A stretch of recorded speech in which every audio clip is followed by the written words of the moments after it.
मुस्कान Yadav केसीएमटी college से BSc PCM first year की छात्रा।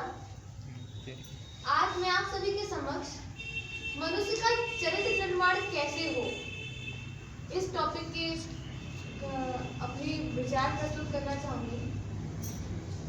विलास और ऐश्वर्य की गोद में पलते हुए, गुलामों की सैया पर सोते हुए और कभी भी आंसू बहाए बिना भले कौन महान हुआ है।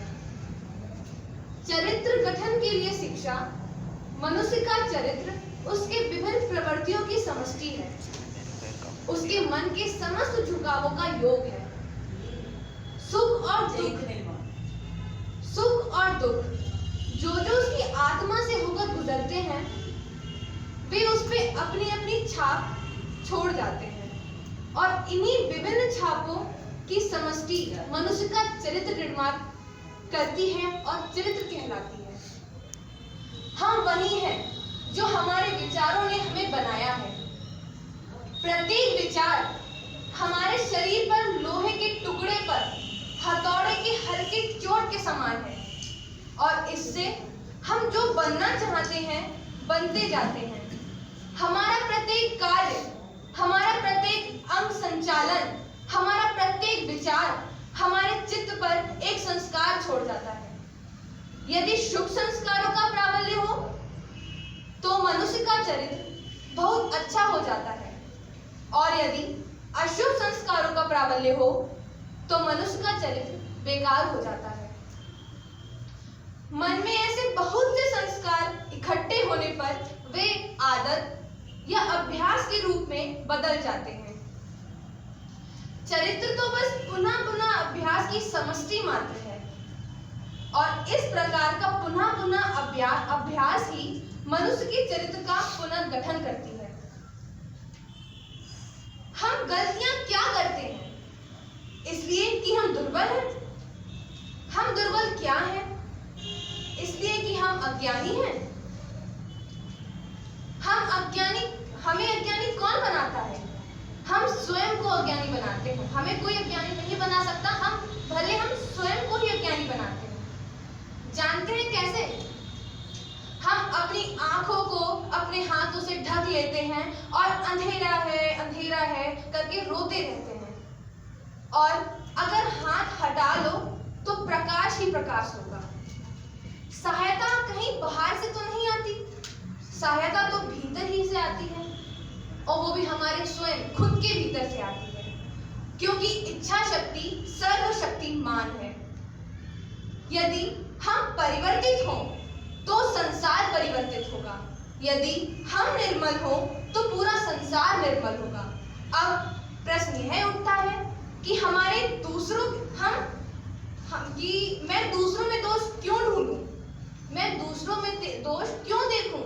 जब तक मैं दोष में ना हो जाऊं, जब तक मैं दोष में ना हो जाऊंगा तब तक मैं किसी में दोष नहीं देख सकता। मुझे कोई अधिकार ही नहीं है कि दूसरों में दोष देखने की। लोगों की संसार के प्रति दो धारणाएं होती हैं। पहली कि कुछ लोग निराशावादी होते हैं और कहते हैं संसार कैसा भयानक है, कैसा दुष्ट है, और दूसरे लोग आशावादी होते हैं और कहते हैं आहा संसार कितना सुंदर है, कितना अद्भुत है। यही संसार अद्भुत हो जाएगा यदि हम अपने मन को परिवर्तित करेंगे। मान लीजिए यदि कोई भी कमरा हजारों वर्ष से अंधकारपूर्ण है और तुम उसमें जाकर रोने लगो, हाय बड़ा अंधेरा है, हाय बड़ा अंधेरा है, तो क्या इस तरह हमारे चिल्लाने से, रोने से क्या अंधकार दूर हो जाएगा, चला जाएगा? नहीं ना। अरे वाह, तो हम क्या करेंगे पता है? हम यहाँ पर दीपक जलाएंगे, उसी दीपक से प्रकाश करेंगे और फिर देखना एक पल में अंधकार कैसे दूर हो जाता है। इसी प्रकार ज्ञान की ज्योति प्रज्वलित करो और एक पल में देखो कि आपके चरित्र का कितना अच्छा निर्माण होगा।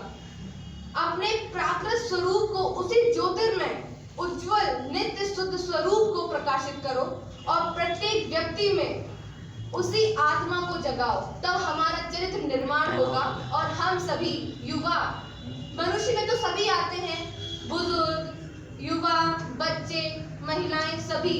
लेकिन स्वामी विवेकानंद जी, उनका मेन फोकस पूरा युवा के मतलब ऊपर है। तो हम युवाओं को भी ज्यादा सोचना चाहिए कि हमारा चरित्र निर्माण मतलब उनका निर्माण अच्छा होगा।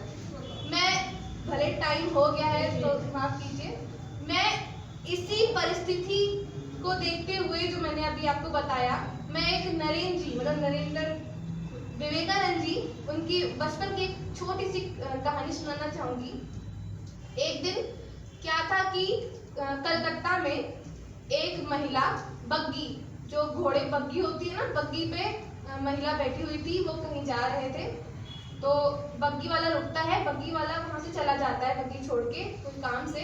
महिला बैठी होती है बग्गी में और अचानक उस घोड़े को पता नहीं क्या होता है, वो बहुत गुस्से में अनकंट्रोल हो जाता है और वो दौड़ने लगता है इधर से उधर।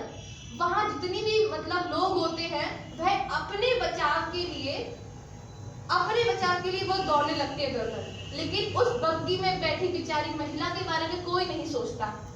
तभी इतना हल्ला होता है, नरेंद्र का बचपन का नाम होता है विवेकानंद जी का, तो उन्हें सुनाई देता है कि हाँ शोर क्यों हो रहा है। वह बाहर आते हैं और देखते हैं कि बताइए यहाँ महिला इतनी विकट परिस्थिति में है, लेकिन लोग अपने बचाव के लिए इधर से उधर दौड़ रहे हैं, कोई उसकी तरफ नजर भी नहीं कर रहा।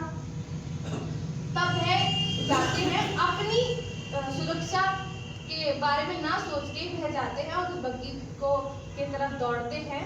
उस पर बहुत ही अच्छे से उस बग्गी पे बैठते हैं, उसकी लगाम घोड़े की लगाम पकड़ते हैं, उसे संभालते हैं और वह बग्गी मतलब महिला की जान बच जाती है। तो स्वामी जी कहते हैं, Swami ji used to say that I did not take sannyas to attain salvation, but only for human service. Thank you.